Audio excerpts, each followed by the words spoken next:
એક દિવસની વાત, સનત કુમારોએ નારદજીને પૂછ્યું કે હે નારદજી, આટલી ઉતાવળમાં દોડીને ક્યાં જાઓ છો? કઈ બાજુ જાઓ છો?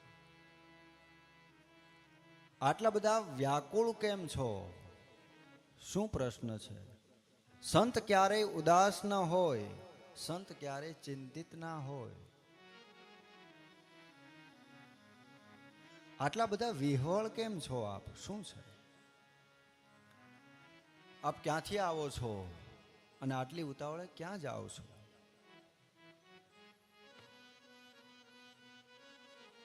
નારદજી જવાબ આપે કે હે સનત કુમારો, હે મુનિઓ, હે ઋષિવર, બધા કરતા ઉત્તમ લોક એટલે કે પૃથ્વી લોક એવું હું જાણતો હતો કે પૃથ્વી બધા લોક કરતા સર્વશ્રેષ્ઠ છે. જો પૃથ્વી ઉપર જન્મ મળે આના માટે દેવતાઓ પણ તલસે છે કે અમને એકાદ અવતાર પૃથ્વીની ઉપર મળે. આટલી સુંદર હું પૃથ્વીને સમજતો હતો. હું અત્યારે પૃથ્વી પરથી આવું છું. મેં આજે પૃથ્વી ઉપર ન જોવાનું બધું જોયું, ન સાંભળવાનું સાંભળ્યું, ન જોવાનું જોયું. કારણ આજનો માનવી, આજનો મનુષ્ય, કળિયુગનો મનુષ્ય એટલો આંધળો બન્યો છે કે ઈશ્વરને ભૂલ્યો છે.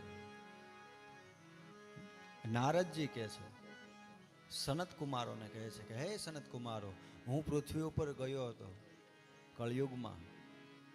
આખી પૃથ્વી ઉપર મેં આંટો માર્યો. એક એક ઘરમાં જઈને મેં જોયું, એક એક શહેરમાં જઈને મેં જોયું. કાશી, મથુરા, વૃંદાવન, આ બધી જગ્યાએ હું ફર્યો, પરંતુ ક્યાંય મેં ઈશ્વર દર્શન કર્યા? બધા લોકો એટલા બધા અંધ છે, પૈસાની પાછળ કોઈની આંધળી દોટ છે, સ્વાર્થમાં એટલા બધા ડૂબેલા છે. જ્યાં જ્યાં હું ફર્યો ત્યાં બધે સ્વાર્થની દુર્ગંધ આવે છે. કોઈ પવિત્ર મનુષ્ય મને ન મળ્યો. સત્યમ નાસ્તિ તપદયા દાનમ ન વિદ્યતે. હે સનત કુમારો, આખી પૃથ્વી ઉપર ક્યાંય સત્ય રહ્યું? જ્યાં જો ત્યાં લોકો સ્વાર્થ માટે, પોતાની માટે ખોટું બોલે છે. ખોટું બોલી બોલીને કોઈની પાસેથી પૈસા પડાવી લેવા. સત્યમ નાસ્તિ તપ શૌચમ દયા દાનમ ન વિદ્યતે. હે સનત કુમારો, તપ નથી એટલે કે ભજન નથી. કળિયુગના મનુષ્ય ભજન કરતા, ભજન જતું રહ્યું છે. દાન પુન કરતા, બસ કોઈની પાસેથી કેમ પૈસો પડાવી લેવો ન કરવાનો કૃત્યો થાય છે, ચોરીઓ થાય છે, લૂંટ થાય છે. આમ નારદજી સનત કુમારોને વર્ણન કરે છે કે આખી પૃથ્વી ઉપર માણસ એટલો આંધળો બન્યો છે કે ઈશ્વર છે કે કેમ એ પણ વિચારવા જેવું છે. એટલું બધું કળિયુગનું જોર છે કે આખી ધરા ઉપર જ્યાં જો ત્યાં કળિયુગ 16 કળાએ ખીલે છે. પ્રત્યેક વ્યક્તિ પોતપોતાનું પેટ ભરવામાં મશગુલ છે. નારદજી અત્યારની પરિસ્થિતિનું વર્ણન કર્યું છે ભાગવતની અંદર કે પ્રત્યેક વ્યક્તિ, દરેક મનુષ્ય સ્વાર્થ માટે એટલે કે પોતાનું પેટ ભરવામાં એટલો બધો મશગુલ છે કે પોતાનું પેટ ભરવામાં કદાચ કોઈને દુઃખ લાગે કે કોઈને મારવું પડે તો મારે છે, કોઈને પીડા આપે છે. કોઈને પીડા આપવાથી કદાચ જો મારું પેટ ભરાતું હોય તો મનુષ્ય જાજો વિચાર કરતો. એટલો આજ માનવી આંધળો બન્યો છે.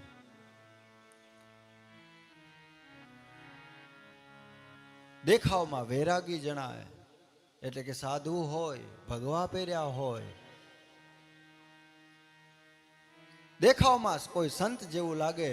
નારદજી કહે છે કે બહારથી હું જોઉં તો આશ્રમ એવું લખ્યું હોય તો હું આશ્રમની અંદર જાઉં. મને એમ થાય કે આ સંતની કુટીર છે, કોઈ સાધુ, કોઈ વૈરાગી હશે અંદર. જ્યાં હું અંદર જાઉં તો એક મહાત્મા હોય, ભગવા કપડાં પહેર્યા હોય, પણ કેટલી એની પાસે લક્ષ્મી હોય.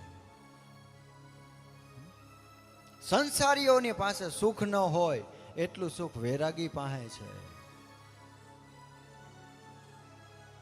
સાધુને જરૂર શું છે?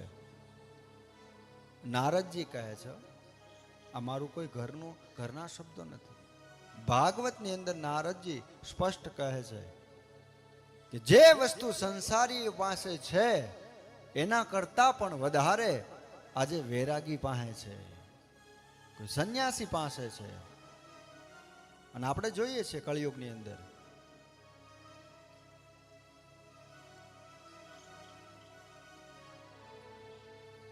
પાખંડ નિરતા સંતો વિરક્તા સબ પરિગ્રહા. પાખંડ ફેલાણો છે ચારે તરફ. ધર્મના નામે પાખંડ ચાલે. જ્યાં જો ત્યાં ધર્મ. લોકો પોતપોતાના વાડા બનાવ્યા છે. કોઈ સંપ્રદાય એમ કે અમારા ભગવાન મોટા, કોઈ સંપ્રદાય એમ કે અમારા ભગવાન મોટા. ક્યાં છે ઈશ્વર? કયા ઈશ્વર છે? કોણ છે?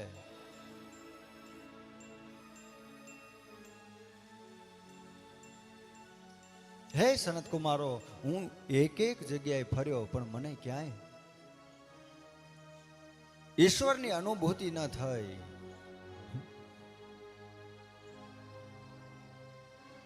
વિરક્તા સ પરિગ્રહ. વિરક્ત માણસ એટલે કે વિરક્ત સાધુ આજે ફરીવાર સંસારમાં પાછો ફરે છે. વિરક્ત સાધુઓ પરસ્ત્રીનો સંગ કરે છે. આવા દ્રશ્યો મેં પૃથ્વી ઉપર જોયા છે.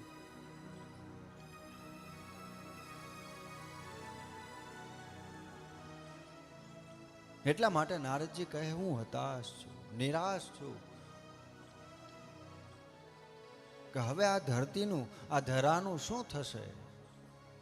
આટલું પ્રાપ્ત થાય છે, હજી તો કળિયુગ ખાલી ઘોડિયામાં ઘૂઘવાટા કરે છે. ત્યાં આટલું જોર છે. વિચાર કરો, એ કળિયુગ જુવાન થશે ત્યારે કેવું છે?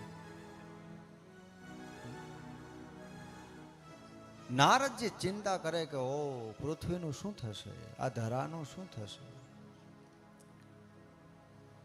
યસ્ય શ્રવણ માત્રેણ મુક્તિ કરતલે સ્થિતા. યસ્ય શ્રવણ માત્રેણ, માત્ર ભાગવતનું શ્રવણ કરવાથી માનવને મુક્તિ પ્રાપ્ત થાય છે. દરેક મનુષ્ય મોક્ષ ગતિને પ્રાપ્ત કરે છે. યસ્ય શ્રવણ માત્રેણ મુક્તિ કરતલે સ્થિતા. ભાગવતનું શ્રવણ જો થઈ જાય, 7 દિવસની કથા જો આપણાથી સંભળાઈ જાય તો આપણી 7 પેઢી મોક્ષ ગતિને પ્રાપ્ત થાય છે.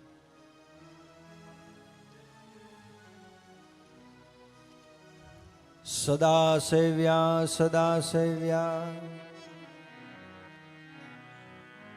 શ્રીમદ ભાગવતી કથા. યસ્યા શ્રવણ માત્રેણ હરિશ્ચિતમ સમાશ્રયે. જે ઘરમાં ભાગવતની કથા નિત્ય થાય છે તે ઘર તીર્થ બની જાય છે. યાદ રાખજો, જેના આંગણે ભાગવત થાય છે, કે જે લોકો નિત્ય ભાગવત કથા સાંભળે છે કે સાંભળવા જાય છે, આને તીર્થ કરવાની જરૂર રહેતી. તીર્થ સ્વયં એના ઘરે આવે છે. આજે આ હરિઓમનગરની આ બજારની અંદર ભાગવત કથા બેઠી છે તો અહીંથી હરિદ્વાર ગંગા જવાની જરૂર નથી. આ 7 દિવસ જ્ઞાન રૂપી ગંગા, ભાગવત રૂપી ગંગા તમારી આ શેરીમાં વહે છે. આ જેટલા ઘરો છે, આ બધા ઘર પવિત્ર થયા કે ન થયા? 7 દિવસ સુધી આ બધા તીર્થો છે. આખી શેરી તીર્થ ગણાય. હરિઓમ નગર આખું તીર્થ ક્ષેત્ર છે.